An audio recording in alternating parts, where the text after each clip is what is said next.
Bonjour et bienvenue dans ce nouvel épisode dans lequel aujourd'hui j'aimerais te parler de la spirale vicieuse de la surpensée, des pensées anxieuses, de la rumination qui viennent te rendre visite et te rassurer parce que je m'en suis sortie, même si régulièrement cette spirale, c'est vraiment une habitude en fait, un schéma bien engrammé souvent en nous et dans notre système nerveux, dans notre manière de fonctionner. Mais je te rassure, donc je m'en suis sortie, ma vie a depuis complètement basculé, j'ai en fait redécouvert réellement la vie, les joies de la vie, une vie qui peut être cool en fait, agréable, relax, joyeuse, bref. Et c'est ce de quoi je veux te parler aujourd'hui. Parce que si tu as tendance à être stressée, à être anxieuse, il y a de très fortes chances que tu te compliques en fait la vie plus qu'elle n'a lieu d'être compliquée. Le tout, c'est d'en avoir conscience. Donc ça, c'est vraiment mon intention ici avec cette vidéo, c'est que tu puisses t'en rendre compte à quel point peut-être tu te compliques également la vie. Je vais te donner des exemples concrets notamment de discours internes, de comportements que j'avais. Je vais t'expliquer d'où ça vient chez moi parce que ce sont des schémas qui viennent souvent de loin, dans l'espoir de pouvoir t'aider, de pouvoir éclairer certains comportements chez toi et aussi te rassurer en fait très concrètement parce que ce sont des états desquels tu peux tout à fait sortir et j'en suis la preuve vivante. La question maintenant c'est est-ce que tu as envie de vivre une vie qui te semble compliquée, lourde et laborieuse ou est-ce que tu as envie de vivre une vie simple, fluide et joyeuse parce que le choix est vraiment là en toi et tu as la capacité de switcher ça à chaque instant. Donc si tu es prête, c'est parti.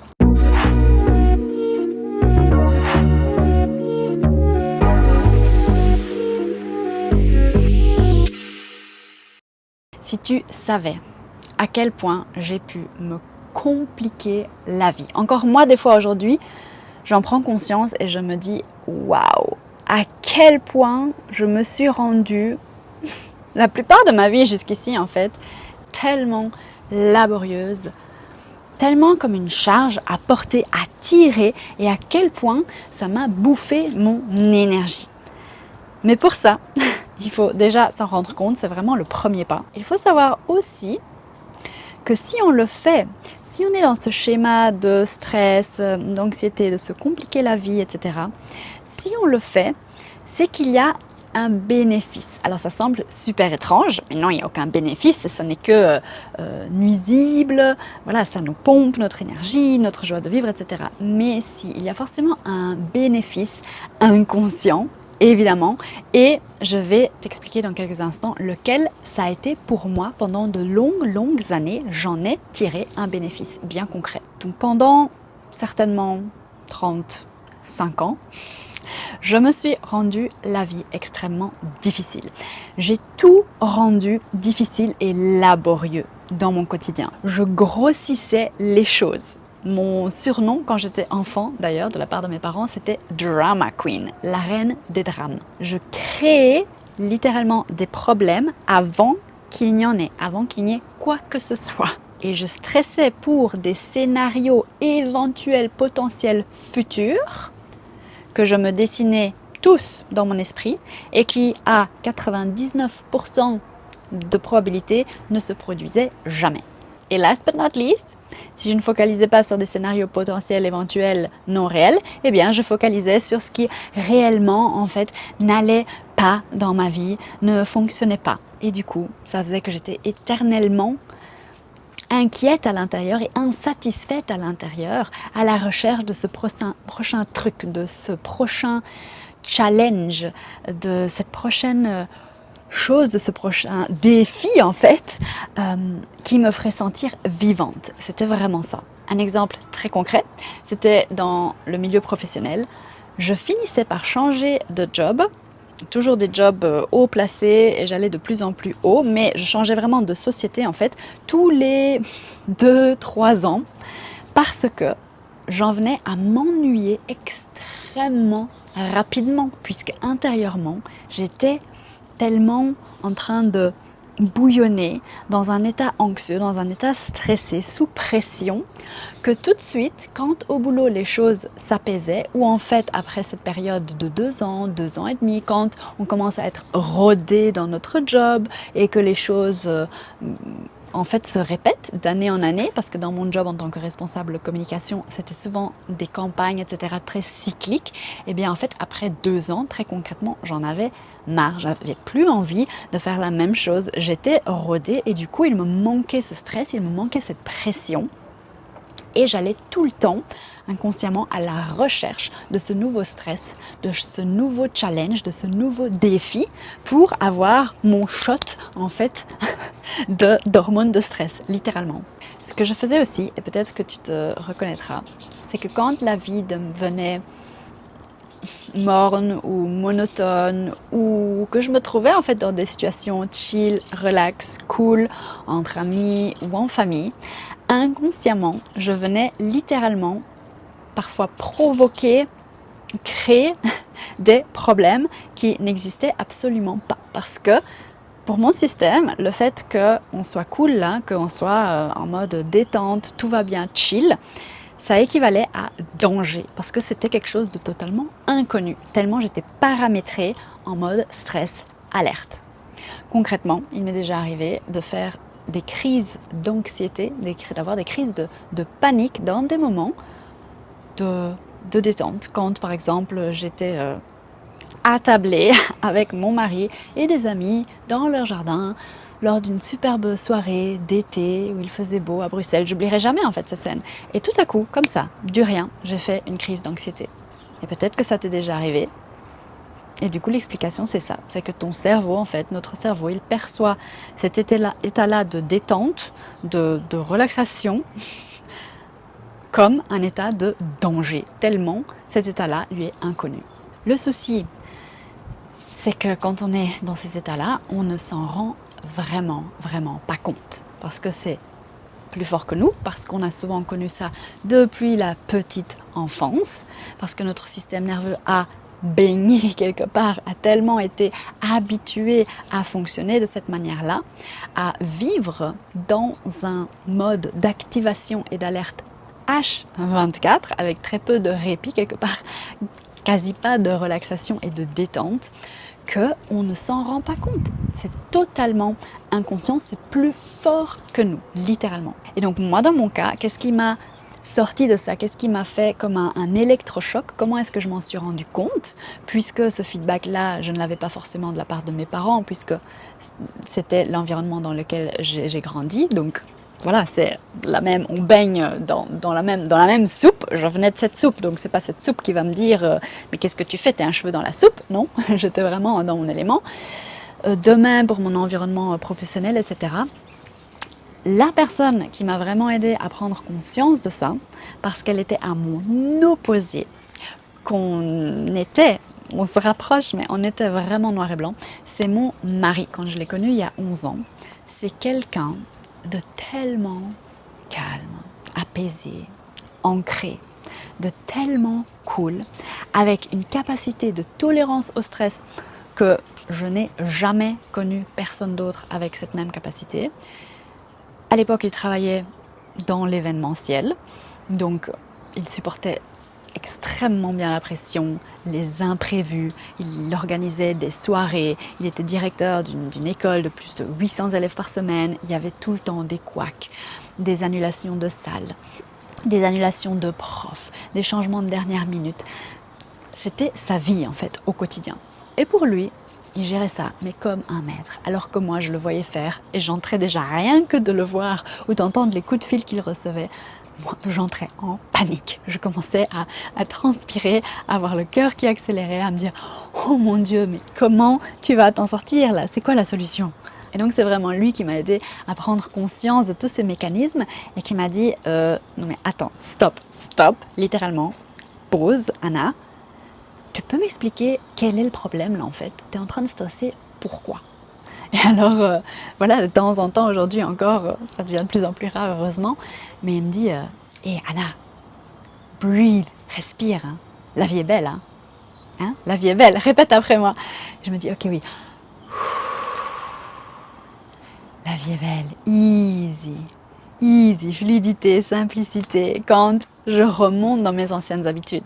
Parce que c'est un réel entraînement, ok? Ça, j'aimerais que tu en prennes conscience. Et donc j'espère ici, mon intention, c'est que tout comme mon mari l'a été pour moi, m'a éclairé et m'a fait prendre conscience de ces schémas inconscients, j'espère que cette vidéo t'aidera à ton tour à venir mettre en lumière certains modes de fonctionnement intérieurs dont tu n'as peut-être pas conscience aujourd'hui. Parce que je peux te dire que ce stress, cette anxiété, cette inquiétude, le fait de ruminer, c'est cet overthinking, les surpensées, c'est ça qui te sape ton énergie, ton entrain et ta joie de vivre. Et ça, on ne s'en rend pas compte. Mais quand j'ai commencé à faire ce switch ici, j'ai ressenti une vague d'énergie m'habiter qui était absolument incroyable. Pourquoi? Parce que j'ai cessé de me battre contre moi-même, j'ai fluidifié tout ça, notamment par les pratiques que j'enseigne. Donc moi je passe énormément par le corps, donc j'ai libéré les blocages, les résistances, et du coup la vie littéralement est complètement différente. C'est comme si tu renaissais à la vie. Parce qu'à l'époque où j'étais vraiment en épuisement, où j'étais très très loin, je pensais que mon manque d'énergie parvenait de mon travail, du fait que j'avais peut-être un agenda trop chargé, ou que je sortais trop, ou que je me couchais trop tard, ou que mes loisirs prenaient trop de place et trop de temps, parce que à côté de mon travail à temps plein, je donnais aussi cours de danse, etc. Mais au final, non. C'était pas ça, parce que j'ai fini par éliminer tous les surplus, entre guillemets, tout ce qui me faisait plaisir, pour plus que me concentrer sur mon travail. Et ça n'a fait que accélérer mon épuisement et que encore plus me saper mon énergie. Donc ça n'a fait que confirmer que ce qui me sapait mon énergie, c'était ici, ce qui se produisait à l'intérieur de moi. Et que au contraire, en fait, je me rends compte de ça aujourd'hui, on est d'accord, mais ces choses qui me faisaient du bien, qui certes prenaient du temps, mais qui me nourrissaient, mes loisirs, les cours de danse que je donnais, etc. Ça me donnait de l'énergie. Et que c'était moi-même, comme une grande, avec mes schémas de stress, de préoccupation, de rumination, de surpensée, qui me sapaient littéralement toute mon énergie vitale. Et comme tu peux voir par cet exemple-là, où j'ai choisi mon travail et j'ai laissé de côté tout le reste, en fait, ce qui me faisait du bien, c'est que le souci, quand on est dans ces états de stress, de mode freak-out, d'activation permanente de notre système sympathique, du système nerveux, on ne prend pas les bonnes décisions, on ne fait pas à ce moment-là les bons choix. Donc s'il te plaît, ça c'est un énorme conseil que j'ai à te donner, quand tu te trouves dans ces moments où tu vois tout rouge, où il y a le feu qui sort par ta bouche, tu craches du feu, voilà, mode taureau, alerte, attaque, Juste ne prends pas de décision à ce moment-là, parce que ce ne sera pas la bonne décision pour toi, ce ne sera pas celle qui te nourrit, ce ne sera pas celle qui est alignée avec toi, ce ne sera pas dans ton intérêt, dans ton bien-être. Alors, comment reconnaître, en fait, avant tout, qu'on se trouve dans cet état-là de stress, de survie, d'activation et de combat quelque part, de résistance à la vie, qu'on est tout le temps en train de se battre, qu'on a cette armure de Xena la guerrière, qu'on met des masques et qu'on se blinde. Comment reconnaître ça? Il y a notamment certaines expressions, certaines phrases, des choses qu'on dit, que je vais t'en donner quelques exemples ici. Et puis il y a aussi notre énergie, l'énergie avec laquelle on va dans le monde, avec laquelle on vient, on se présente et on vit en fait au quotidien. Donc c'est quelque chose de profondément intérieur. Par exemple, que ce soit au niveau de ce que tu dis ou de ce que tu penses ou de ton énergie, de la manière avec laquelle tu vis, il y a cette notion de « je n'ai pas le temps ». Voilà, j'ai pas le temps, je suis overbookée, j'en peux plus là, c'est pas le moment, voilà. Alors que objectivement, si tu prends du recul, je t'invite à te poser la question, est-ce que c'est réellement vrai? Et là, tu peux venir noter en fait tes tâches, les timings et ce que tu fais pendant ta journée est juste un moment venir prendre ce recul et venir vérifier si cette histoire que tu te racontes que ah non, mais j'ai pas le temps, là ça va pas, je cours, c'est la course, si c'est réellement vrai. Parce que souvent, quand on vit dans ces états de stress et d'anxiété permanente, eh bien, ce n'est pas le cas. C'est réellement une vision et une énergie que l'on crée, qu'on nourrit à l'intérieur de nous, mais qui ne correspond pas à notre réalité. Donc il y a un décalage dans la manière dont on gère notre temps. Un autre phrasé ou un autre mindset, une manière de voir les choses que tu te dis peut-être, ou une énergie que tu portes, ça peut être « c'est une catastrophe ». Non mais tu comprends pas là, c'est la catastrophe. Rien ne va plus, c'est terrible, ça aussi c'est des expressions qu'on utilise souvent, c'est terrible, tu te rends pas ce qui m'est arrivé, c'est la cata. Ou encore, non mais tu comprends pas, tu peux pas comprendre, j'en peux plus.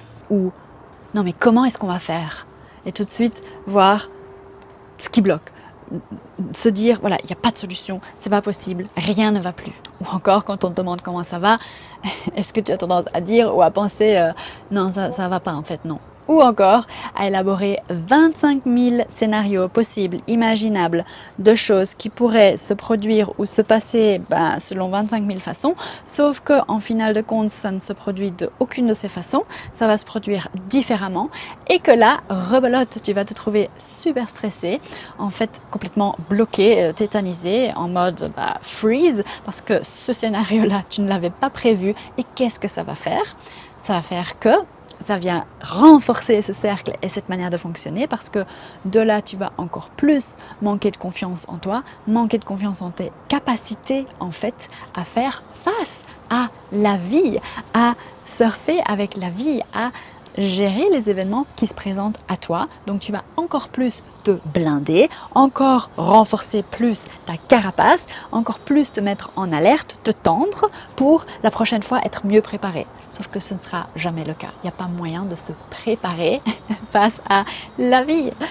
Et donc la spirale qui se met en place, comme je te disais, c'est plus tu fais ça, plus tu te blindes, plus tu continues à rentrer dans cette spirale de tu essayes d'anticiper, de préparer, de trouver des solutions déjà, des scénarios qui ne se sont pas encore produits dans la réalité, plus qu'est-ce qui va se passer? Plus alors ton cerveau va croire ce que tu lui dis, c'est-à-dire va croire dans l'existence de ces problèmes mais qui ne sont pas réels, parce que lui il ne fait pas la différence entre ce qui est réel et pas réel, et donc tu vas commencer en fait à stresser pour des problèmes et des broutilles, des choses en fait qui n'existent pas. Tu vas te créer des problèmes. Par exemple, et je me vois très bien moi et mon père, lors de repas de famille où tout va bien, où on est cool, se créer des soucis parce qu'il y a un petit truc qui n'a pas été comme prévu. Je sais pas moi, le plat il est resté un peu trop au four, il est un peu trop sec, ou quand on a servi, c'est déjà plus froid que prévu, et donc on commence à rentrer dans une espèce de stress, et presque à s'en gâcher la soirée ou à s'en gâcher le repas. Ou encore par exemple, peut-être que tu te reconnais, commencer à stresser, ça c'est pas trop moi, mais c'est plus mon père, mais c'est vraiment pour te donner des exemples concrets, commencer à stresser déjà une semaine avant le repas de Noël par rapport à comment est-ce qu'on va dresser la table, qu'est-ce qu'on va manger, etc. Faire la commande du repas, enfin tu vois. Ou un autre exemple peut-être plus parlant, c'est est-ce que tu te reconnais dans le fait de déjà non seulement préparer tes vacances en avance, mais quand tu es en vacances, aussi avoir du mal à profiter de l'instant présent, parce que constamment, tu te projettes déjà dans qu'est-ce que tu vas faire demain, voire qu'est-ce qu'on va faire après-demain, quel va être le programme. Et du coup, tu vas passer à côté de toute la magie potentielle de tes vacances, de nouvelles rencontres, des imprévus, du fait de surfer avec la vie, d'accepter des invitations de dernière minute de la part de personnes assises à côté de toi dans un café avec lesquelles tu vas sympathiser, etc. C'est juste des exemples, mais en fait, tu t'empêches littéralement parce que tu prévois déjà tant et que tu traverses la vie du coup avec des œillères, avec ton plan, avec ce que toi tu avais prévu, tu t'empêches de t'ouvrir à la vie, de profiter de l'instant présent, et il y a tout un pan de la vie auquel tu n'as du coup pas accès, parce que tu te ferme. C'est bien là, hein, toute cette magie, toutes ces rencontres, toutes ces belles choses que tu peux vivre, ces endroits où peut-être tu vas passer devant comme ça parce que tu es tellement focalisé sur ton GPS et sur l'endroit que tu veux visiter, alors que tu viens de rater un super endroit, une super vue où tu aurais pu t'arrêter, te poser en voiture, prendre des photos, chiller un moment, enfin bref, tu vois ce que je veux dire. Et donc il n'y a plus à ce moment-là de place pour l'inconnu, de place pour la créativité, pour l'originalité, pour tout ce qui sort en fait du cadre que tu t'es créé, que tu t'es imposé. Et ça en fait, ça va venir littéralement ramollir le cerveau.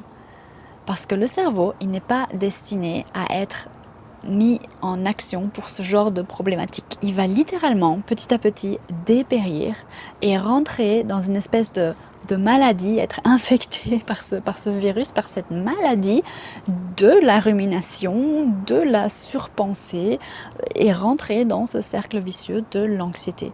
Parce que tu ne lui donnes pas le bon os à ronger. Si tu donnes à ton cerveau un véritable problème ou une véritable stratégie à mettre en place, bref, un véritable os à ronger, là, il va être focus, il va s'en occuper, il est dans sa zone de génie. Mais si tu lui jettes tous ces autres petits trucs constamment, il va commencer à, en fait, devenir malade. Tout comme nous, on devient malade au niveau physique, et bien tu te rends malade au niveau mental. Alors voici encore quelques croyances inconscientes ou croyances limitantes que tu as peut-être et qui peuvent contribuer à alimenter cette spirale infernale du stress. Je t'en partage quelques-unes que moi j'avais. Les bonnes choses ne viennent que à ceux qui les méritent. C'est-à-dire, entre guillemets, qui ont travaillé dur pour les atteindre, pour aller les chercher. Donc il y a une notion vraiment de difficulté. Il faut souffrir pour réussir. La vie n'est pas facile, il faut prendre sur soi. Les choses ne tombent pas du ciel. Ou encore, au plus dur c'est, au plus tu le mériteras. Alors, le piège dans tout ça, et c'est hyper subtil, c'est que, en fait, tous ces schémas-là, ces discours intérieurs-là, ils ont fait quoi? Ils ont souvent été le moteur pour nos actions dans la vie. Donc on a souvent agi, certes par peur et dans le stress, mais le résultat est que souvent, très souvent, on est arrivé à nos objectifs. On a atteint nos buts et peut-être même que tu te reconnais dans le fait de les avoir atteints, mais pas seulement. Tu les as atteints avec brio. Tu es quelqu'un de carriériste qui du coup est monté très vite dans les échelons. Tu as toujours été première de classe, etc. Bref, tu as toujours tout réussi dans ta vie grâce à notamment ce schéma-là, cette pression-là que tu te mettais. Et donc ça fait que typiquement, les personnes qui fonctionnent avec ces schémas intérieurs-là, ça donne quoi? Ça donne des employés, des entrepreneurs, mais souvent des employés qui sont absolument les meilleurs employés, en fait, les employés de rêve, parce que de super exécutants, tout le temps au taquet, qui font des heures sup, qui reprennent pour les autres, pour sauver un petit peu le travail d'équipe, qui sont perfectionnistes, qui sont toujours au rendez-vous, à l'heure, performants. Performants, mais pas toujours efficaces par contre. Est-ce que ça te parle? Est-ce que tu te reconnais? Alors, je vais te partager dans mon cas, quel a été le bénéfice inconscient? Parce qu'il y en a bien eu un. Pourquoi à la base, je me suis créé ce schéma, je suis rentrée dans ce schéma de problème, stress, activation. Dans mon cas, petite, pendant mon enfance, adolescence, mes parents travaillaient beaucoup, donc j'ai été élevée par une nounou. Le moment où mes parents étaient là, où j'avais leur pleine attention, était le moment du coucher. Il y avait soit un, soit l'autre. Parfois, les deux qui venaient me coucher, qui me lisaient une histoire. Dans quel cas est-ce qu'ils venaient même les deux? J'avais vite compris ça, les enfants, ils sont super smart. Le Graal, donc j'avais mes deux parents à côté de moi, quand j'énumérais mes problèmes. Et c'est là que ce schéma de drama queen, de la reine du drame, a pris sa naissance. Parce que en énumérant mes problèmes, en broyant du noir, en voyant la vie de manière compliquée, dramatique, j'avais la présence, l'attention finalement, donc l'amour tant convoité de mes parents. Et donc littéralement, le moment du coucher équivalait au moment d'énumération des problèmes. C'était comme le rituel, littéralement, le rituel du soir. C'était le monde à l'envers, c'était tout ce qui est le plus mal pour nous, le plus mauvais pour nous. Mon rituel du soir, déjà en tant qu'enfant, j'étais en maternelle, je me souviens parce que je me souviens très bien des problèmes que je listais. Mon rituel du soir, c'était la liste de mes problèmes. Et mes parents, débordés, ne sachant pas quoi faire face à un enfant si angoissé, il s'agenouillait à côté de moi et il m'écoutait. Et il disait, ok, et est-ce que tu as encore des problèmes? Ok, je t'écoute. Quels sont tes autres problèmes? Ok. Et il essayait, tant bien que mal, de me conseiller pour venir solutionner ces problèmes et voir comment le lendemain, je pourrais y faire face. C'était des problèmes de gosse. Une telle ne me parle plus, ou je me suis engueulée avec une telle et du coup, elle dit qu'elle n'est plus ma meilleure amie. Voilà, des choses ainsi. Et donc, ce dont j'aimerais que tu prennes conscience, c'est que le fait que mes parents ont sauté à pieds joints, étaient là pour m'écouter, pour me conseiller, me donner à ce moment-là toute leur attention et donc pour moi tout leur amour, ça n'a fait que renforcer ce schéma. Ça ne m'a pas aidé et je ne leur en veux pas du tout, mais c'est juste important que toi tu le comprennes. Parce qu'au cas où tu le fais toi ou quelqu'un dans ton entourage le fait, la seule manière d'en sortir, c'est que les personnes qui te côtoient ne sautent pas les deux pieds joints, ne se laissent pas en fait piéger, ne se laissent pas entraîner dans cette même spirale, dans cette même énergie. Et c'est ce qu'a fait en fait mon mari.